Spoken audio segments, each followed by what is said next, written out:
এই প্রশ্নটা করেছেন ভাই রাজেশ। কোরআন আল্লাহ তাআলার পবিত্র গ্রন্থ, এটা লিখেছেন আল্লাহ নিজেই।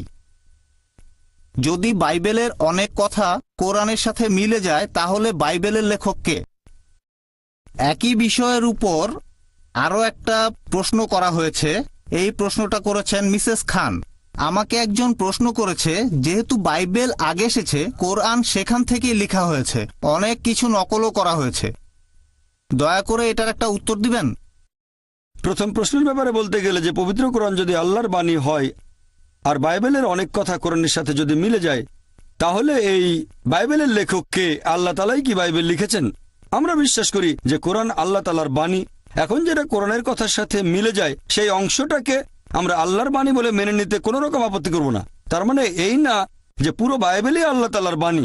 আমরা বিশ্বাস করি যে ইনজিল হলো সেই আসমানি কিতাব যেটা নাজিল করা হয়েছিল যীশু খ্রিস্টের উপর, তবে সেটা ছিল একটা নির্দিষ্ট সময় এবং নির্দিষ্ট জাতির জন্য। আল্লাহ সুবহানাহু ওয়া তাআলা এটাকে সংরক্ষণ করে রাখেননি।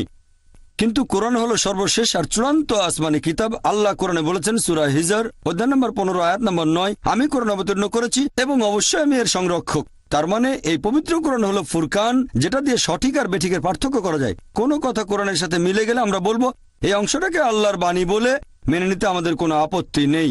যদি আমাকে জিজ্ঞেস করেন যে এই বাইবেলের লেখক কে, এখনকার দিনের খ্রিস্টান বিশেষজ্ঞরা বলেন যে বাইবেলের বইগুলো লিখেছেন বিভিন্ন লেখক। বাইবেল শব্দটা এসেছে গ্রিক শব্দ বিবলোস থেকে, অনেক বই মিলে একটা বই। বর্তমানের বাইবেল আমার মতে আর বিশেষজ্ঞগণের মতে একটা মিশ্রণ। এখানে কিছু কথা আছে যেগুলো আল্লাহ তাআলার বাণী, তার মানে ইনজিলের ছিটেফোঁটা আছে। এখানে নবী রাসূলগণের কিছু কিছু কথা আছে। এছাড়াও এখানে ঐতিহাসিকদের কথা আছে। দুর্ভাগ্যজনকভাবে এর মধ্যে কিছুটা পর্নোগ্রাফিও আছে। একটা মিশ্রণ। কে লিখেছেন? অনেক মানুষও বাইবেলের কিছু অংশ লিখেছে। খ্রিস্টান বিশেষজ্ঞরা বলেছেন জন, ম্যাথিউ।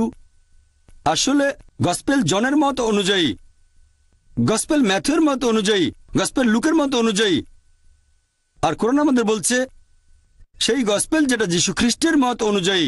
আমরা বিশ্বাস করি ইনজিলে যেটা নাজিল হয়েছিল যীশু খ্রিস্ট বা ঈসা আলাইহিস সালামের উপর, তবে এখনকার বাইবেল পাবেন গসপেল ম্যাথিউর মত অনুযায়ী, গসপেল মার্কের মত অনুযায়ী, গসপেল লুকের মত অনুযায়ী, গসপেল জনের মত অনুযায়ী। আমরা বিশ্বাস করি সেই গসপেলে যেটা যীশু খ্রিস্টের মত অনুযায়ী। এমনকি খ্রিস্টান বিশেষজ্ঞরাও বলেন এই বাইবেল লিখেছে বিভিন্ন মানুষ। তাহলে আমরা পুরো বাইবেলটাকে মানতে পারি না আল্লাহ তাআলার বাণী বলে। এবারে দ্বিতীয় প্রশ্নটা নিয়ে বলি। এক বোন প্রশ্ন করেছিলেন, তাকে একজন বলেছে পৃথিবীতে বাইবেল এসেছে প্রথমে আর কোরআনের কথা বাইবেল থেকে নকল করা হয়েছে। হ্যাঁ, এরকম একটা সম্ভাবনা থাকতেই পারে।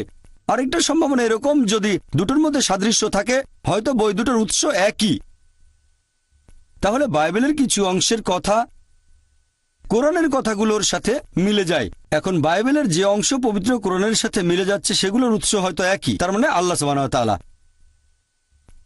কিন্তু যদি বলেন যে কোরআন নকল করা হয়েছে, তাহলে একই যুক্তিতে বলা যায় যে যীশু খ্রিস্ট ওল্ড টেস্টামেন্ট থেকে নকল করেছিলেন, তখন খ্রিস্টানরা বলবে না। আমরা বিশ্বাস করি যে আসমানি কিতাবগুলোর মূল কথা সবসময় একই ছিল, তার মানে হচ্ছে তৌহিদ, এক আল্লাহতে বিশ্বাস করা। আসলে মূল কথাটা একই, কিন্তু ভেবে দেখেন বাইবেলের মধ্যে প্রায় কয়েকশো বৈজ্ঞানিক ভুল আছে। আপনি যদি বলেন বাইবেল থেকে নকল করা হয়েছে, আর অনেকেই বলে নওজুবিল্লাহ যে নবী মুহাম্মদ সাল্লাল্লাহু আলাইহি ওয়াসাল্লাম কথাগুলো বাইবেল থেকে নকল করেছেন, তার মানে নবী মুহাম্মদ সাল্লাল্লাহু আলাইহি ওয়াসাল্লাম বাইবেলের যে কথাগুলো বৈজ্ঞানিক ভুল সেগুলো নেননি, তাহলে তো তিনি বড় বিজ্ঞানী। বাইবেল থেকে যদি নকল করেন, বাইবেল বলছে যে চাঁদের আলো তার নিজস্ব আলো। পবিত্র কোরআন বলছে চাঁদের আলো আসলে প্রতিফলিত আলো।